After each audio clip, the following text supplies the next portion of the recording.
ક્યાં જવું છે? કોના ઘરે? કોના ઘરે? ક્યાં ઘરે છે તું?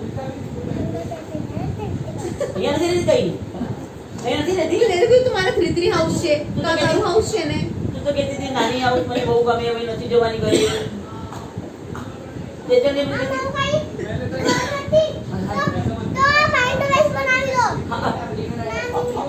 તો મીઠ બનાવી તો આપણે કેવી રીતે બનાવીએ? અચ્છા તું તરવું કહું છે? ભાઈ તો નથી. તું કોનું ઘર છે? આ શું છે? નાની હાઉસ. નાનીઓ તારું ઘર ના કહેવાય? ત્યાં ભાઈ તો મીઠ બનાવી તો યાર એવું કેવી? કહે. નાનીઓ તારું ઘર ના કહેવાય? કેમ નાની હાઉસ? તારું ઘર જ કહેવાય બેટા. એ બે ઘર. ટુ. દાદી હાઉસ. બે હાઉસ. તો નાની હાઉસ નથી રહેવું તારે હવે? કેમ તને શું યાદ આવ્યું છે ઘરે? દાદી યાદ આવ્યા છે? કા બપોર જતા રહેજો મારા છોકરા. પછી નાની કાંઈ કરે બેટા.